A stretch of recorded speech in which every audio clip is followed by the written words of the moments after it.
I am always super excited when I see little crocs like this. I don't know about you. They are the perfect size for some IOD marmalade stamps. And not only do I add these into my own home decor, I also resell a few when I find extras. So just happened to find two little crocs. This is such an easy transformation. Other than just making sure that your surface is clean, we're just going to get the marmalade IOD stamps that have been around. I don't know when they came out with them, but it is a classic and I've had them for a long time. And so all I do is just take a piece of masking tape, I put it on the stamp, and then I have extra. And then I fold over two little tabs so I have something to hold on to. But I leave a little bit of the sticky so when I go to put it onto my crock, there's something to adhere to the crock. And then I'm just going to use the IOD black ink. You can use whatever ink color you want. I'm just going for the classic. Get my little stamp all inked up, and then I will just apply it to the crock. And the nice thing about using the packing tape is like, so as soon as you apply it, you just, holding your breath, attaching it, you have that little bit of sticky on that packing tape to hold onto the crock, and then you can just press down. Now, I find if you make a hot mess, don't worry about it because you have like a few seconds that before the permanent ink starts to set up and dry that you can just wipe it off, either just with a wet wipe or rubbing alcohol if you don't like it. Like this one here, I should have not put the top. I needed to move it up. So one of the layers of wording needs to not fit on the top of this. So it's not any big deal. Automatically, I can just take a wet wipe, I can wipe it off, I can start over again, and then I know like that top letter, and I want to see that marmalade word, that I'm going to go ahead and omit that. I'm not going to press that down. No, it's not the original, but man, it's a pretty close second. Even a smaller stamp that will fit on this smaller crock. Now the key is don't touch it. After you've got it inked, it is not dried, it is not cured, do not touch it. These are for decor use only.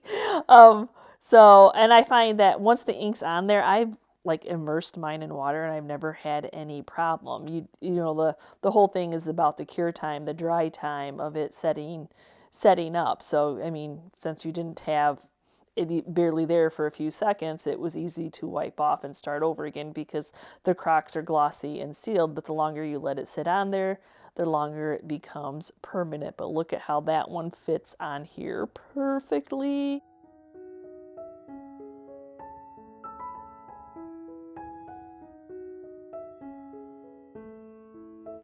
Hi guys, welcome back to the channel. If you are new here, you have landed on Ginger Chick Rehab, where I love to go treasure hunting. I love to search for secondhand pre-loved items wherever I can. Via thrift stores, garage sales, estate sales, auctions are probably my favorite, y'all. But in today's video, I am going to be sharing with you a few of my pre-loved items that need a little bit more loving, and I'm going to share the process with you of making them over and giving them new life. Now really, there's nothing wrong with this sign. It's just a new age, new purchase good, metal, antique shop sign. I absolutely love it. Of course, it's black and white that I love it, but I want to do some antiquing on it. I really think if I can rusty crusty it up, it'll even look better. It looks good, but I want it to look better. So the first thing I need to do is I need to take that super shiny gloss off. I need to let something, like when I go to paint it, I need it to have an open porous surface for the paint to get absorbed into. So I'm just taking some steel wool. It's just the finest grit that you can get, the 4 zeros, and all I'm doing is running it across. I'm trying to make sure that I'm going just in a back and forth motion. I don't want to make circles or anything like that. I just need to get it opened up and trying to keep it straight up and down. So you just want to take the shiny off. I said take shiny off, not take it down to the metal. That's why we're using steel wool. So I'm just going to go ahead and get it washed off, get it cleaned back off, remove any of that dust that I created by sanding it, and then make sure that it's good and dry before I proceed on painting it. So to antique this metal sign, I'm going to be using Dixie Belle's iron paint. And at first I have to stir up the yummies. The yummies settle to the bottom. You want to make sure that all that goodness is mixed throughout the entire paint. And then I'm going to proceed on using a Dollar Tree stencil brush that I have used over and over again for patinas. It's all flared out. It's perfect for the way that I'm going to apply the paint. So instead of using brush strokes to apply the paint, I'm doing a dabbing technique. To me, rust is textured, so the dabbing technique works out wonderful. And I only need one coat by doing this because, as you see, I get plenty of paint on there.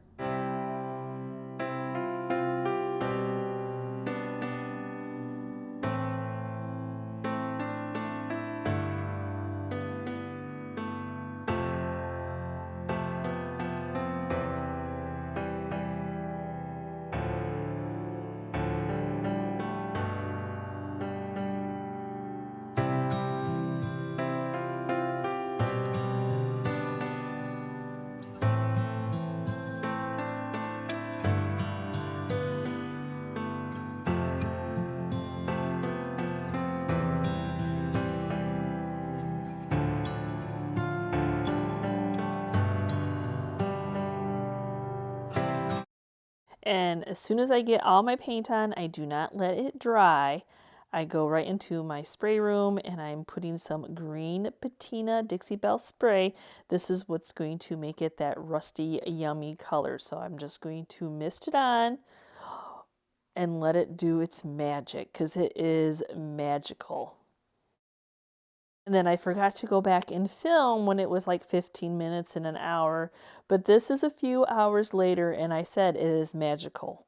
Look at how it looks. And every metal takes a little bit differently. Now you'll see that pulled up just how the metal ran. Do not touch it. Let it completely dry. If you try to dab that off, you're just going to make a hot mess. So just leave it as is and let it dry up. I need to seal my patina in, and I know it looks a little bit on the bright side, but once I add some Weather Defense, the metal protection spray, I do 2 coats, and as I'm applying it, you can see that it darkens it down a bit so it's not quite as bright. Some of that really bright does come back through, but oh, that rusty goodness.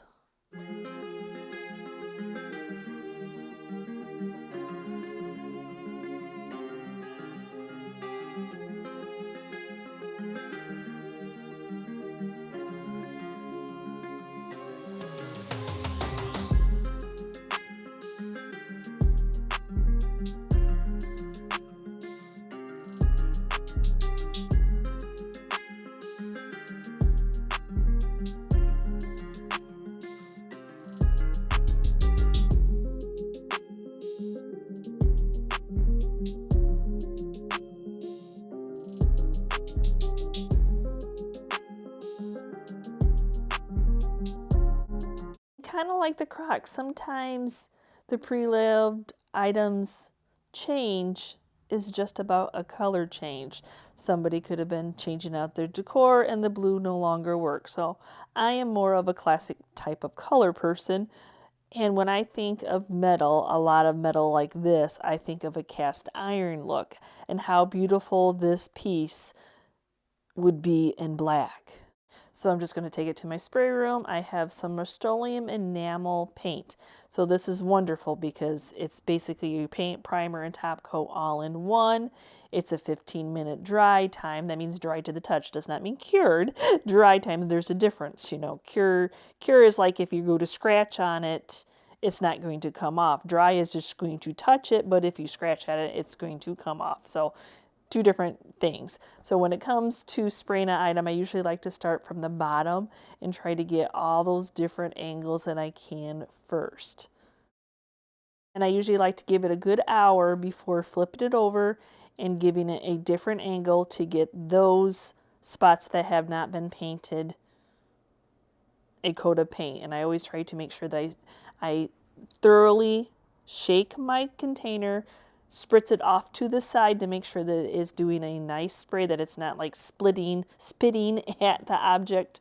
You know, there's all this little bit of a prep, even with a spray can, that sometimes the nozzle gets plugged, sometimes it wasn't mixed properly, and that all affects the item that you're painting.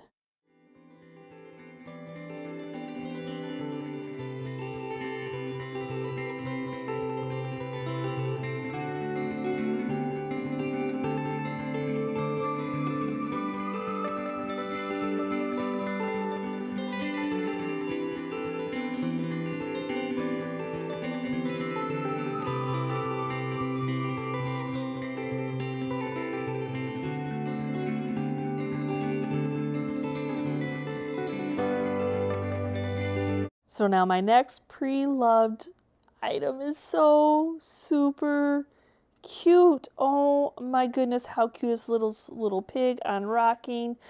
But wait, he's broken, and I am so glad that somebody did not throw him away. And I'm glad that piece was still there, but yep, he's got a blown out booty.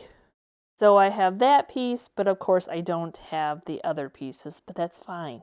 That's fine. I could even worked with it with that piece gone. So I just love to share with you all of how to fix this if you want to, or if you see an item and the cuteness like this little piggy, it just rules not throwing it into the trash. So first of all, I'm going to figure out, like, remember which way that piece goes on, because I'm going to fill the little guy up with some of the spray foam. Just a little bit. You know, this stuff explodes and grows really large. But the nice thing about it, it'll fill up that void in the center, and it'll give me something to put that piece back onto. And it's so super sticky that even that piece that needs to go back on there will be able to, it'll attach it. It'll keep it there permanently.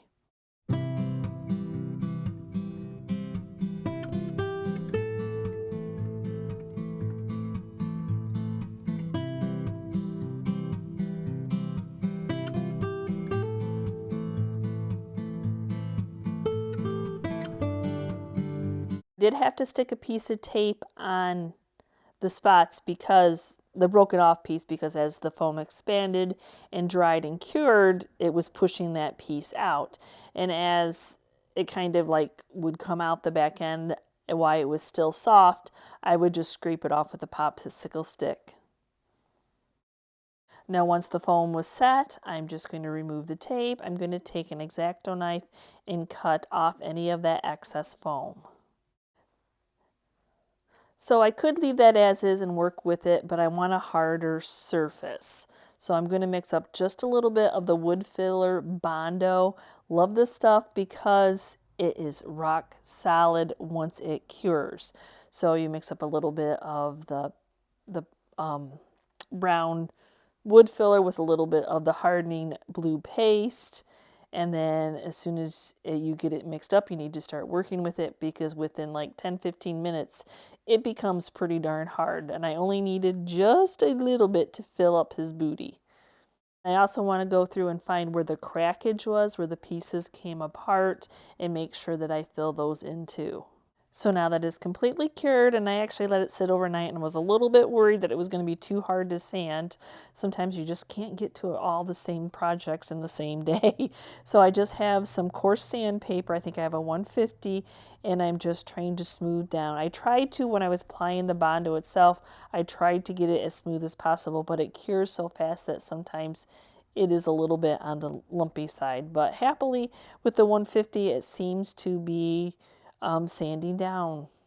I want to make sure that you don't see the patch, so I'm trying to get it nice and even. This resin piece was made to look like wood, so it has a lot of texture to it. So while I'm sanding, I'm going to go ahead and try to sand some of the texture off so it's not so noticeable that it's had a patch. And as if it wasn't sad enough that he lost his booty, he also lost his tail, y'all. So I'm like, can I create a tail? I kind of thought, well, maybe I could like carve one into that Bondo, but that was not happening. But I did think I do have some air dry clay, and he just needs a little bitty tail, little bitty curly-Q tail on that little booty. It's still probably a little bit too big, but I mean, my fingers can only like work with something so little. So I'm just kind of like eyeballing what size I think it needs, and then I kept halving what I thought I needed into another half. And then I'll just take a little CA glue and glue it on, but at least he'll have his booty and his tail back.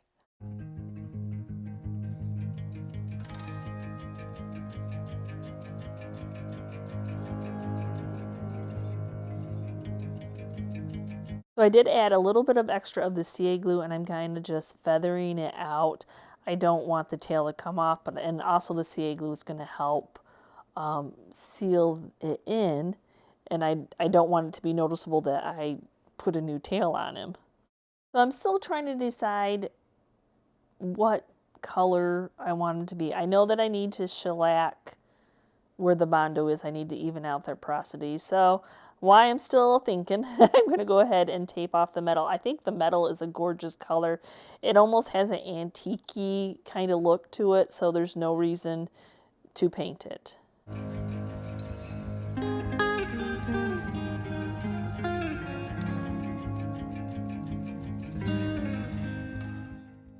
So I don't think that black would do, like, wasn't really going to do this little piggy that much. I didn't really envision black for him. But then I also didn't envision white, because white would show all the flaws. So I went with a darker color, and I'm doing Sweet Pickins Milk Paint in the soup case, which is a dark, almost like a leathery brown.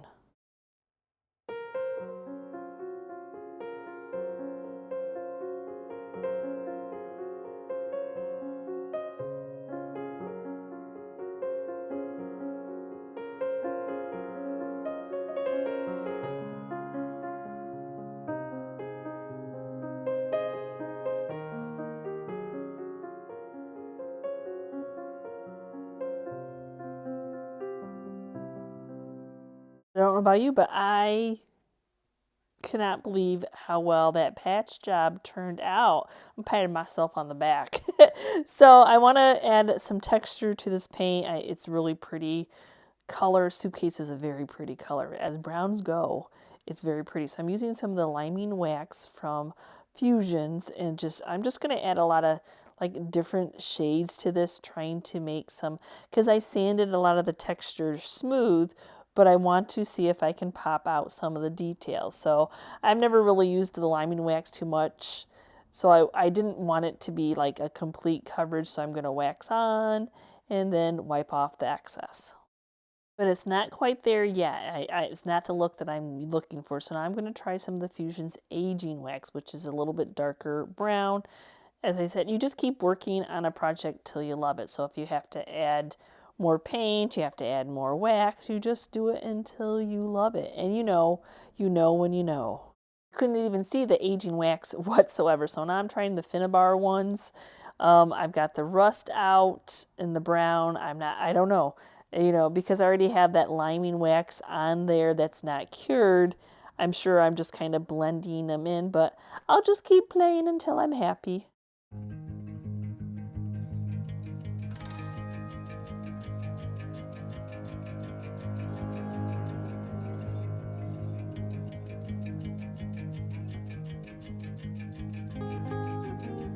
So I think this is the final one. I think it was the gold. I think that's what I was looking for.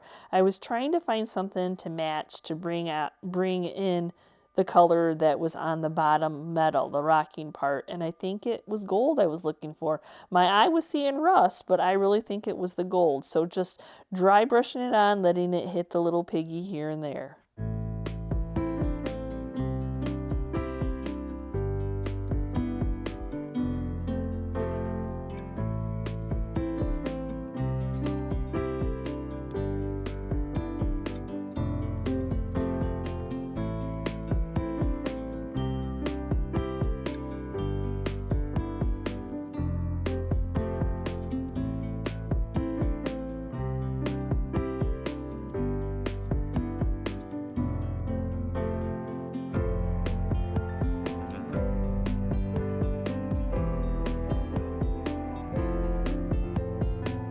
So I just by chance have another pig that I'm going to be making over. And I know, I I am an animal lover, so I'm drawn to animals when I see them. So this one, I liked him because he was a pig. And I know that I can make this look more high-end than what it looks like now. So I'm just going to take off that little bow on his tail so we can see his cute little curly Q tail. And just like the metal sign, I need to buff it a little bit. I need to take some of that shiny off so when I paint it, there's something for the paint to grab onto. So just, you know, a little bit circular motions on this one. This one's just painted a little bit differently than what the sign was at the beginning of the video. So I can do circular motions on this one. And that's just how I am. Whatever I'm going to do to the front, I like the backs to look just as pretty because you never know where somebody's going to sit it that they're going to be able to see the back side. After I get everything all sanded, to clean it off, I'm going to go ahead and just use some Dawn dish soap and some hot water. I want my paint to stick on there very well. And yet again, I'm going to be using Dixie Belle's Iron Patina paint. I love this stuff. I have done animals like this, these standing animals, and they look amazing after you get them painted. Though, you know, that dabbing technique, you know, you have to do something because you love it. It's not about always the quick and the time and all that. It's a passion. We love creating. We love changing items. We love giving new life to these pre-loved items. So we want to make them be loved again. So it's not always about speed. That's not what this is about. This is about the transformation of an item.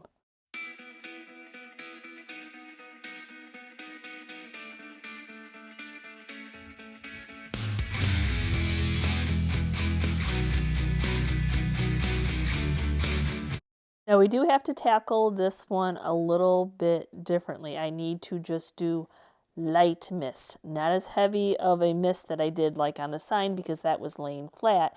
If I do too much of a mist on the standing, I'll get run marks because I don't let the paint dry. I just like the chemical reaction when the paint is wet, just personal preference. I've done this a lot.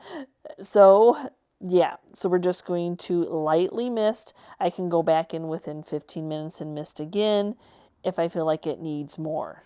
And what I find crazy, from metal to metal, each metal rusts differently. Look at the difference between this pig and that sign from earlier. Crazy, isn't it? So I'm sealing the pig in with that same weather defense. I like to do 2 coats to make sure that it's completely protected. I do feel like he would look more high-end if he was standing on something. That MDF board is not doing him justice. He is high-end now, and he needs to be put on a riser. So I have this old salvaged piece of wood. It doesn't look like much yet, but it's pretty cool. And it's kind of fun that it has the swirls. You know, it was a piece of a corbel, I think. But look at how cool that is because you get like some extra decor can sit right there. Perfect, right? So, but I am going to paint this up because that color doesn't really do much for him. But I did notice when I was touching on that salvaged wood, there is a nail sticking out. It's not a nail that I can pull out, but at least if I hammer it in flat, nobody would get hurt and nothing will get scraped. And I'm going to leave that chippy paint on the bottom and not paint it because we want people to know that this was a salvaged piece of wood. I do want to make this chippy, so I'm going to go ahead and candle wax the whole item. Just putting some candle wax will prevent paint from sticking to that wood. Not only will the candle wax give it that chippy look, but using Sweet Pickins milk paint will also give it that chippy look. So I'm just going to mix up. Actually, I have my next project after this, I'm going to be using some of this milk paint. So I'm mixing up more than you would think that I need, definitely for that small little riser. And I'm almost done with this little bag here. So I'm just kind of eyeballing how much. Sometimes when I pour it in a cup, then that way I can just eyeball how much water I need to mix with it by pouring it into another cup the same size.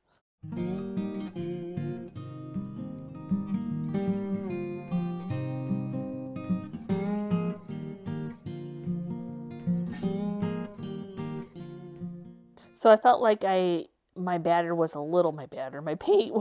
little runny, even though I let it sit for a few minutes to thicken up. I added a little bit more of the powder, which then I couldn't really get the lumps. So my paint's a little bit lumpy here, but that's okay because I like the lumps because they'll scrape off and it'll really give it that chippy look. So I'm doing my little outer edges first, and then this is a 1-coat coverage, so I needed the paint to be a little bit thicker than runny, that way that it'd stick on where I put it.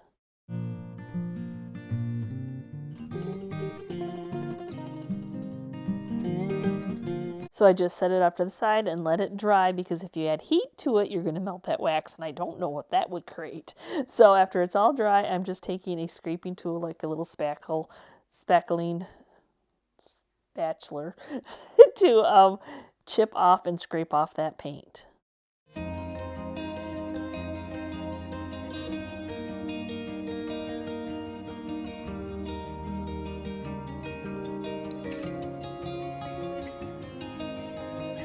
And I'll take some sandpaper and make sure that everything is smoothed down, there's no lumps left, and everything is nice and flat. I just gave the piece of wood a dusting, and now I'm going to go ahead and glue it on. I didn't realize my camera was off. I went to turn it off and it was not on. So just some Titebond quick and thick glue on the bottom. I'm just eyeballing where I think that he should sit. And then after I get him on, I am going to stick a couple brad nails in the back just to reassure that this stays on. And now I'm going to go in with some clear wax and seal the paint in. I didn't want to wax it, of course, before I glued it, because then my glue wouldn't have adhered very well. So we're just waxing it afterwards. So wax on and then wipe off the excess.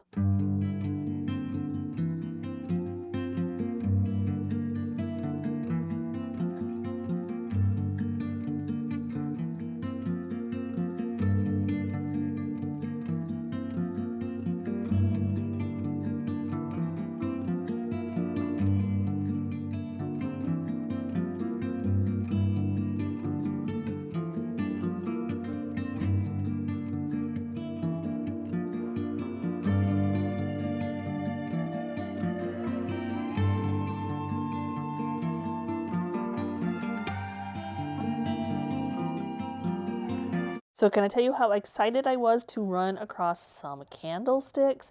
Candlesticks are not as easy to find in my area for some reason as you would think. And then having a trio, oh, even better. So yeah, and they were reasonably priced. The resin, I guess, maybe, I don't know.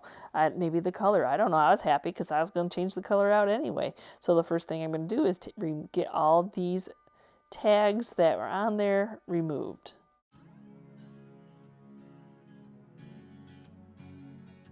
For washing these off, I am going to apply some tape on the bottom to protect the bottoms, because I'm going to be painting them and I don't want to get paint on the bottom of it. So I'm just putting some masking tape on it, and then I'll just use an X-Acto knife to cut around the edges.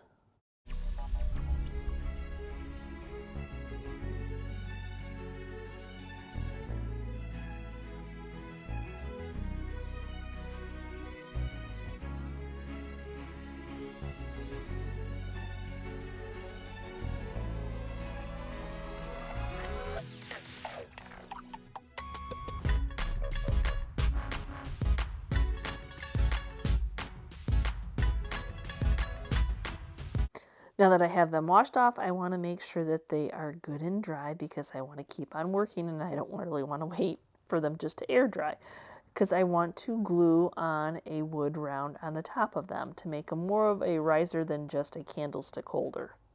Glue them on. I'm just going to use some of the quick and thick Titebond glue. Just run a bead around that raised area so that I'll have good contact with that wood round.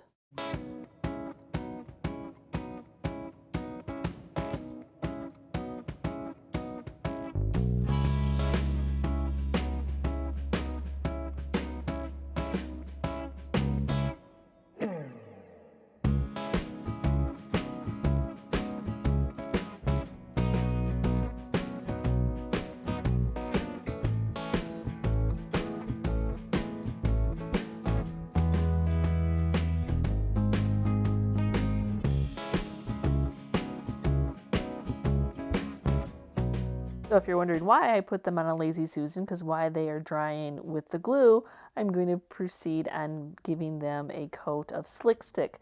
It's a really shiny surface. It's resin, so you can't really sand it. So this should help my paint to stick. So with the Slick Stick, it takes 2 coats and you have to let it dry overnight. 24 hours is suggested. So hence why I put them on a Lazy Susan. So I'm kind of doing a twofer here. While I'm waiting for the glue to dry, I can also wait for the Slick Stick product to dry.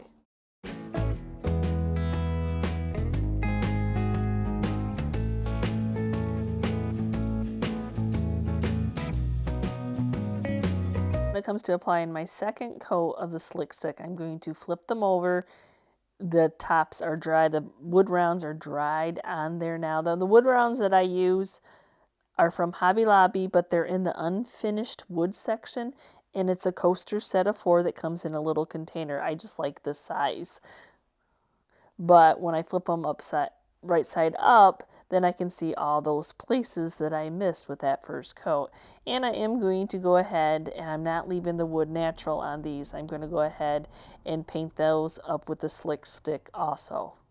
So to paint these up, the Slick Stick has now dried overnight, and I'm just going to be using that same Sweet Pickins milk paint in the flower sack color. It's white on white, so you can't really... Can you tell on the screen that I'm even painting it white? So what I'm going to do is I'm going to go ahead and get it on. I had to mix up a little bit more water in with this batch because I needed it thicker for the other project, and so then I put a little bit more water in it to thin it out. So then it got a little run. You know, it's all about crafting. Yeah. If there was a perfect world, right, y'all? So after I got it on, I needed to touch it with a heat gun, not per se to dry it, but to flash dry some spots so they didn't run. The first coat did some amazing crackling and crazing, but I needed another coat. Not every spot on the candlesticks were covered, so I need to put a second coat on after they were dry. And the thing I love about milk paint is the crackling and the crazing and the chippiness, and it's unpredictable. You do not know what it is going to do. Every item is going to act differently. The wood top acted differently, of course, than the resin bottom, and the resin bottom, I used the Slick Stick, but it's still chipped off, and it kind of was scary. I'm like, oh my gosh, did that chip off too much? Did it not crackling and chip off the wood piece enough? So you're constantly second guessing yourself with a project until you get it completely done. So the wood rounds, I am sanding because it had some bumpiness from where I didn't get it mixed up enough. And like I see, because some of it just crackled and chipped right off. And I'm just going to work on it. I'm going to touch it because not touching it isn't going to prevent it from falling off even faster. So I know there are those times when we're doing projects and we're like, oh no, or wow, maybe that's going to be a good thing. What chips off is just going to chip off because I need to seal in my milk paint. So I'm using some of the Fusion's Antiquing Glaze. These are going to have an amazing salvaged look. At first, I was a little scared that it had chipped so much. I'm like, oh, is that just all going to come right off? Is it going to be unpainted and it's not going to...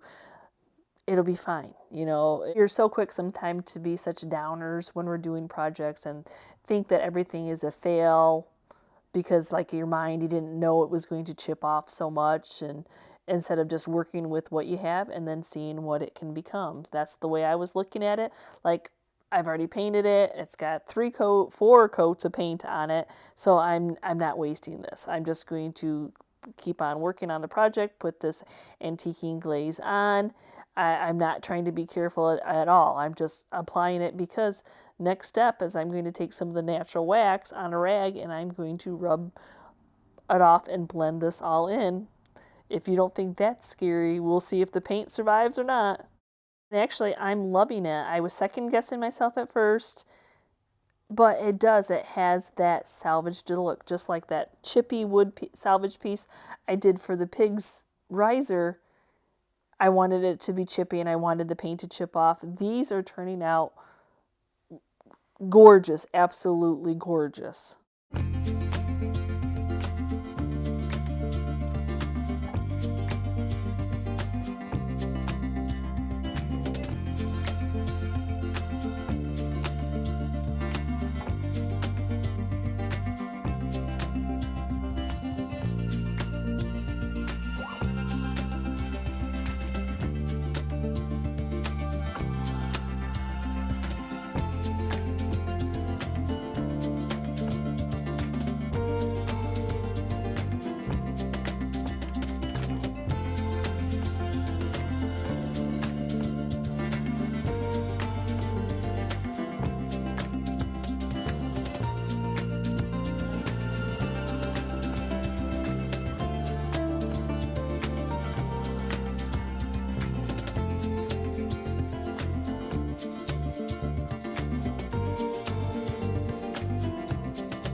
So thank you so much for watching today's video. I hope you enjoyed. Maybe you have some of these items laying around. Maybe you've passed up on these items in the past, like that little rocking pig. Oh my gosh, he was so cute, but his little butt was blown out. But I hope that I shared with you how to fix it, how to give like a new aged metal sign to make it look a little bit older. Candlesticks are always fun. If you can find a trio, that is awesome, y'all. So give me a quick comment down below. Which of the items I made over today were your favorites? Do you have any of them laying around, or have I inspired you to look at secondhand pre-loved items in a new way? So thanks again for watching today's video. As always, if you're part of our YouTube family, thank you so much. And if you're new and you're checking out this content for the first time and you liked what you saw, please smash that subscription button along with the notification bell so you know we've uploaded a new video. And we will see you next time, guys, and you can see what we're up to. Bye!